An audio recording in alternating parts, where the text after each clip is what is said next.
ہمارے پانچویں امام امام محمد باقر علیہ الصلاۃ والسلام کی خدمت میں پانچویں امام کی خدمت میں ایک سوال کیا کہ مولا وہ جو آپ بتاتے ہیں کہ ملک الموت اتنی تکلیف کے ساتھ مومن کی روح کو نکالتا ہے، وہ تکلیف کیا ہے وہ تو بعد میں آئے گی، تو مولا کیا اس تکلیف سے بچنے کا کوئی طریقہ ہے یا نہیں؟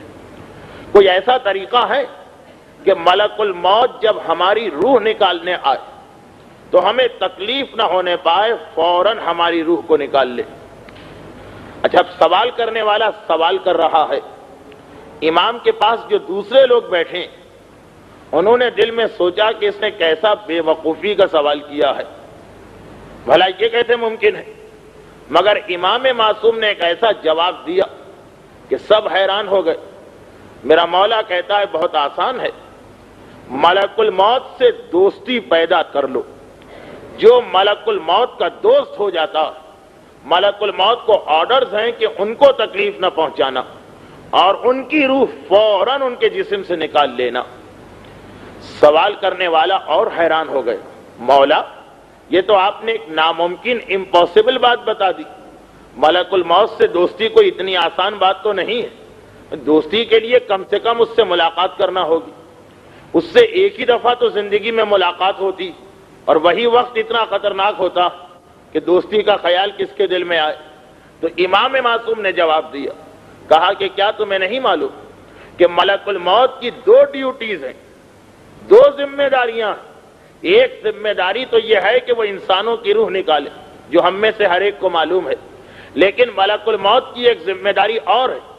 کہ جب بھی دنیا کے کسی حصے میں کسی واجب نماز کا وقت آتا تو ملک الموت یہ دیکھتا کہ کون مومن ایسا جو اول وقت میں مصلی پہ جا کے کھڑا ہو جاتا، اور جس مومن کو ملک الموت 40 مرتبہ یعنی 40 مسلسل نمازیں جس میں بیچ میں کوئی گیپ نہ آنے پائے، کوئی بریک نہ پڑنے پائے، جس مومن کو ملک الموت 40 مرتبہ مسلسل اول وقت میں مصلی پہ دیکھ لیتا، ملک الموت خود بخود اسے اپنا دوست بنا لیتا۔ اب اس آدمی کو نہیں پتا، اس مومن کو نہیں معلوم، لیکن ملک الموت کے لیے خدا نے لازم کیا، اور جب ملک الموت اس کو دوست بنا لیتا تو جب اس کی روح نکالنے کے لیے آتا تو بہت ہی آرام کے ساتھ، بہت ہی تیزی کے ساتھ،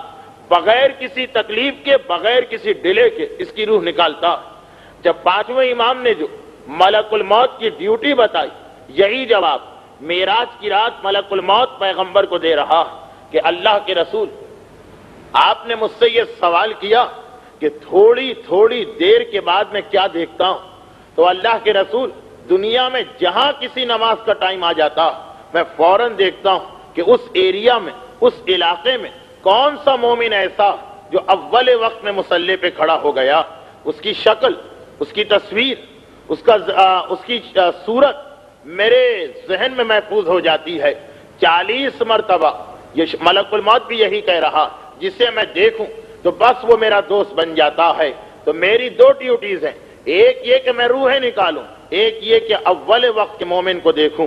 اب یہاں پر اس ایک روایت کو بھی یاد کر لیجئے کہ جس میں پیغمبر اسلام نے ایک مرتبہ مومن اور شیطان کا تذکرہ کرتے ہوئے بتایا کہ شیطان کا کام یہ ہے، شیطان کی عادت یہ ہے کہ وہ ہر کام میں جلدی کرتا، لیکن مومن ہر کام سوچ سمجھ کے کرتا۔ البتہ 5 کام ایسے،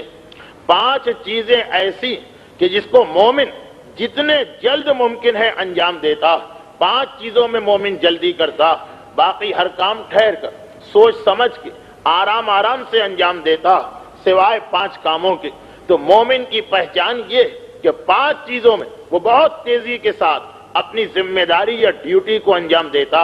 اور ان 5 چیزوں میں سب سے پہلا پیغمبر نے نماز ہی کا تذکرہ کیا کہ جو مومن حقیقی مومن ہے اس کی پہلی پہچان یہ ہے کہ نماز بہت جلدی پڑھتا، دوسری پہچان یہ ہے کہ وہ جنازہ بہت جلد اٹھاتا، جنازے کے اٹھانے میں ڈیلے نہیں کرتا، تیسری چیز یہ جو تیسری چیز ہے یہ انشاءاللہ ہماری بات کی کسی تقاریر میں اور ڈیٹیل کے ساتھ آئے گی کہ اپنی بیٹی کی شادی بہت جلد کرتا، بغیر کسی شرعی ریزن کے بیٹی کی شادی میں تاخیر نہیں کرتا، ڈیلے نہیں کرتا۔ چوتھی چیز یہ کہ قرضے کے ادا کرنے میں مومن سے زیادہ فاسٹ کوئی ہو ہی نہیں سکتا۔ اور پانچویں چیز یہ کہ جب وعدہ کر لے تو وعدے کو پورا کرنے میں مومن سے زیادہ جلدی کوئی نہیں کرے گا۔ مومن کی پہچان یہ کہ نماز میں، جنازہ اٹھانے میں، بیٹی کی شادی میں، قرضہ ادا کرنے میں اور اپنے وعدے کو پورا کرنے میں مومن تیز ہوتا۔ اور انہی 5 مقامات پر جو شیطان ہے وہ بہت ہی سلو ہوتا، بہت ہی دیر کرتا۔ کوشش یہ ہوتی ہے کہ ان چیزوں سے جان بچ جائے۔